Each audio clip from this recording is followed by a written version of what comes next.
بسم اللہ الرحمن الرحیم۔ دیکھو امیزنگ ورلڈ کے معزز ناظرین، السلام علیکم۔ ناظرین، جیسا کہ آپ کو معلوم ہے کہ باربروسلر ترک ڈرامہ سیریز کی تیاریاں عروج پر ہیں۔ مختلف ذرائع سے معلوم ہوتا ہے کہ ستمبر 2021 میں یہ سیریز ریلیز ہو جائے گی۔ ترک میڈیا نے سیریز کی ابھی سے مارکیٹنگ اور ایڈورٹائزنگ شروع کر دی ہے۔ ترک فلم انڈسٹری کا کہنا ہے کہ وہ باربروسلر سیریز کے ذریعے ہالی ووڈ کی وائی کنگ سیریز کا ریکارڈ توڑ دیں گے۔ ناظرین، آج ہم اس ویڈیو میں آپ کو تفصیل سے مکمل کہانی سمجھائیں گے کہ لوگ بے صبری سے سیریز کا انتظار کیوں کر رہے ہیں۔ اس کی دو وجوہات ہیں۔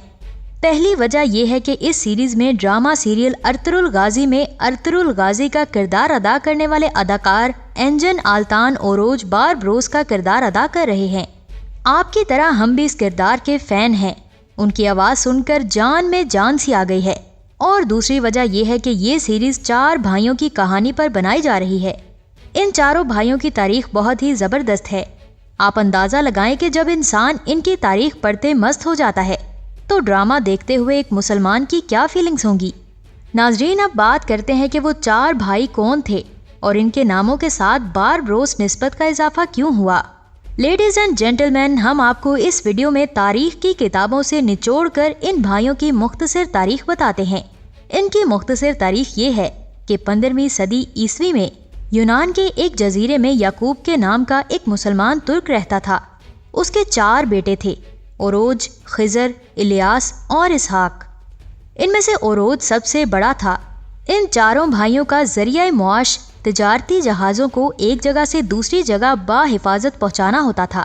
چونکہ سمندر کا راستہ ڈاکوؤں اور لٹیروں کا گڑھ ہوتا تھا تو ان بھائیوں کی اکثر لٹیروں سے جھڑپیں ہوتی تھیں۔ یہ بھائی چھوٹے سمندری لٹیروں کا صفایا کرتے ہوئے تھوڑے سے عرصے میں ہی اتنے طاقتور بن گئے کہ یہ بحیرہ روم کے کئی جزیروں پر قابض ہو گئے تھے۔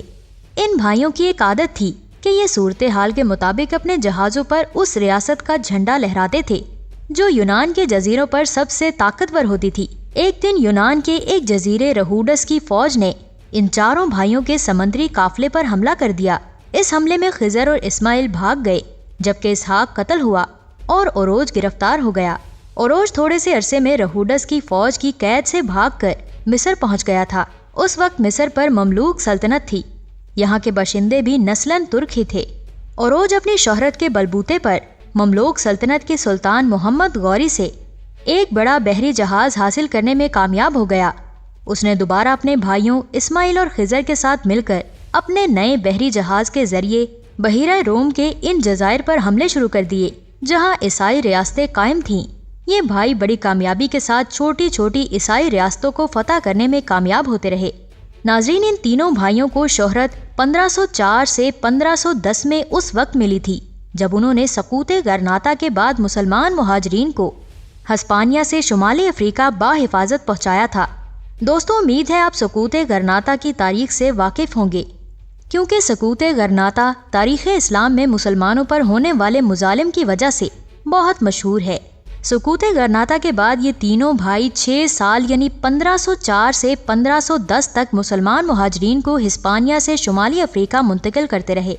اسلامی تاریخ کے مطابق یہ تینوں بھائیوں کا بہت بڑا کارنامہ تھا۔ یہ بھائی اس نیک کام کی وجہ سے اتنے مشہور ہو گئے تھے کہ ہر ایک بندہ ان سے واقف تھا۔ ان کے چہروں پر سرخ داڑیاں تھیں جس کی وجہ سے لوگ ان کے ناموں سے یاد کرنے کی بجائے باربروس نسبت سے یاد کرتے تھے کیونکہ باربروس لفظ کا مطلب ہے سرخ داڑھی۔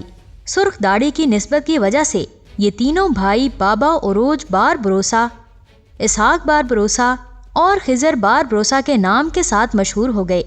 ناظرین، 1516 میں بابا اوروج باربروسا نے بحیرہ روم کے ایک جزیرے الجزیرہ پر قبضہ کر کے خلافت عثمانیہ کے سلطان سلیم دوئم کی اطاعت قبول کر لی، یعنی وہ سلطنت عثمانیہ کے ماتحت آ گئے۔ بابا اوروج بحیرہ روم کے ساحل پر موجود تمام مسیح علاقوں کو فتح کرنا چاہتے تھے، لیکن 1518 میں ہسپانیہ نے صلیبی اتحاد قائم کر کے ان تینوں بھائیوں کو بہت بری طرح پسپا کر دیا تھا۔ یہ اتنی خون ریزی کی جنگ تھی کہ اس اتحادی فوج سے جنگ کے دوران بابا اوروج اور آپ کا بھائی اسحاق شہید ہو گئے تھے۔ اپنے بھائیوں کے شہید ہونے کے بعد خضر باربروسا نے اپنے بھائیوں کے مشن کو جاری رکھا۔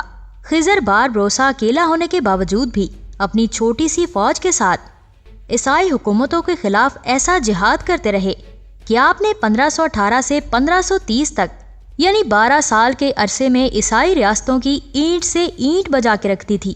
ان عیسائی ریاستوں میں سے اٹلی، اسپین، اینڈریا ڈوریا اور ہسپانیہ کے علاقوں میں آباد عیسائی ریاستیں قابل ذکر ہیں۔ 1530 میں جب خلافت عثمانیہ کا سلطان سلیمان اول خلافت عثمانیہ کی بحری فوج کو مضبوط بنانے کے لیے بحری جہاز بنوا رہا تھا تو اس نے خضر باربروسا کو خلافت عثمانیہ کی بحری فوج کا امیر البحر بننے کی پیشکش کی۔ خضر باربروسا نے اختیار کل جیسی شرائط کے ساتھ سلطان سلیمان کی یہ پیشکش قبول کر لی اور یوں خضر باربروسا خلافت عثمانیہ کی بحری فوج کا امیر البحر یعنی سربراہ بن گیا۔ خضر باربروسا نے خلافت عثمانیہ کی بحری فوج کو اتنا طاقتور بنا دیا تھا کہ اس فوج نے صلیبیوں کی اتحادی فوج کو 1538 میں بہت بری طرح شکست دے دی تھی۔ یہ تاریخ میں بہت بڑی جنگ شمار کی جاتی ہے۔ یہ جنگ پری ویزا کے نام سے تاریخ میں مشہور ہے۔ اس جنگ کا نتیجہ یہ ہوا کہ بحیرہ روم کے تمام جزائر خلافت عثمانیہ میں شامل کر لیے گئے۔ لیڈیز اینڈ جینٹلمین، قصہ المختصر، خلافت عثمانیہ کے سلطان سلیمان اول نے خضر باربروسا کی جنگی حکمت عملی کی تعریف کرتے ہوئے آپ کو خیر الدین کا خطاب دیا تھا۔ اسی وجہ سے آپ تاریخ میں خیر الدین باربروسا کے نام سے مشہور ہیں۔ ناظرین، آپ اندازہ لگائیں کہ قسمت اور محنت انسان کو کہاں سے کہاں پہنچا دیتی ہے۔ پہلے صرف خضر، بعد میں خضر باربروس اور آخر میں آپ خضر خیر الدین باربروس بن گئے۔ تاریخی کتابوں کے حوالہ جات کے مطابق آپ کی وفات 1546 میں ہوئی تھی۔ ترک قوم آپ کی بہت زیادہ تعریف کرتی ہے۔ ترک فوج میں آپ کے نام پر کئی بحری جہاز ہیں اور استنبول میں ترک بحری فوج کے عجائب گھر کے باہر آپ کا مجسمہ بھی نصب کیا گیا ہے۔ ناظرین، امید ہے آپ کو باربروسلر 4 بھائیوں کی مختصر تاریخ اچھی طرح سمجھ آ گئی ہوگی۔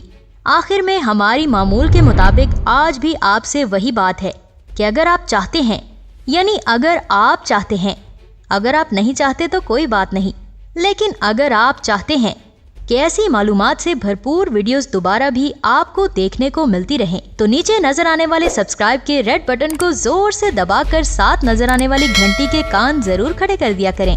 خوش رہیں، آباد رہیں، اللہ حافظ۔